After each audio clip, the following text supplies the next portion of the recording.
कहानी का नाम जिन्नात की हवेली। राजस्थान के एक छोटे से गांव बहरामपुर में एक पुरानी हवेली थी जिसे लोग शैतानी हवेली कहते थे। कोई वहां जाता नहीं था और जो गया वापस नहीं लौटा। लोग कहते थे कि वहां जिन्नात का बसेरा है। कहानी की शुरुआत होती है दिल्ली में रहने वाले अयान और उसकी पत्नी जारा से, जो डॉक्यूमेंट्री फिल्म बनाते थे। एक दिन उन्हें एक मेल आया, अगर आप सच्ची डरावनी कहानी की तलाश में हैं तो बहरामपुर आइए, वहाँ एक जिन्नात की हवेली है। जारा को शक हुआ कि यह कोई चाल भी हो सकती है, पर अयान को लगा ये डॉक्यूमेंट्री के लिए एक शानदार मौका है। दोनों कैमरा, रिकॉर्डर और बाकी सामान लेकर बहरामपुर पहुंच गए। गांव में पहुंचते ही उन्हें अजीब सी निगाहें घूरने लगीं। एक बूढ़ा फकीर मिला जिसने बस इतना कहा, रास्ता मत भूलना, जिन्न अपने वादे नहीं भूलते। हवेली गांव से दूर एक वीराने में थी। जैसे ही वे दहलीज पर पहुंचे, हवेली की पुरानी लकड़ी की दरवाज़ा खुद ब खुद चरमराता हुआ खुल गया। अंदर अंधेरा था, सीलन, खामोशी और जैसे किसी की सांसें दीवारों में कैद हों। झारा का कैमरा बिना छुए ऑन हो गया और उसने एक अस्पष्ट सी परछाई रिकॉर्ड कर ली। रात को जब दोनों ने तंबू हवेली के एक कोने में लगाया तो अयान को लगा किसी ने उसके कान में कुछ फुसफुसाया। तू क्यों आया है मेरे घर? झारा ने कहा कि उसे सपने में एक औरत दिखी जो कह रही थी, मुझे आज़ाद करो, मेरी रूह यहाँ कैद है।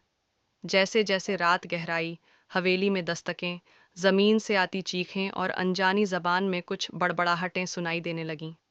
अगली सुबह उन्हें गांव के पुरोहित मिले, जिन्होंने बताया कि 200 साल पहले इस हवेली के मालिक नवाब तैमूर अली ने एक जिन्न को कैद करने की कोशिश की थी, लेकिन जिन्न ने पूरे खानदान को खत्म कर दिया और तब से यह हवेली उसी की गिरफ्त में है। पुरोहित ने बताया कि झारा जिन्न के निशाने पर है क्योंकि वह सुनने की शक्ति रखती है, यानी आत्माओं की आवाज़ें सुन सकती है। रात को झारा को फिर वही औरत दिखी जिसने अपना नाम रुखसार बताया। वह नवाब की बेटी थी जिसे जिन्न ने अपनी दुल्हन बनाने के लिए जिंदा दीवारों में चुनवा दिया था।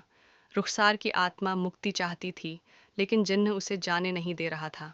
अयान और झारा ने तय किया कि वे इस आत्मा को आज़ाद करेंगे।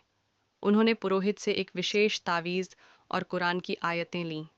जब उन्होंने हवेली में आत्मा की जगह खुदाई शुरू की, तब हवा ठंडी पड़ गई और एक चीखती हुई स्याह आकृति प्रकट हुई। जिन्न, वह बोला, यह मेरी बंदी है और अब तुम दोनों भी हो।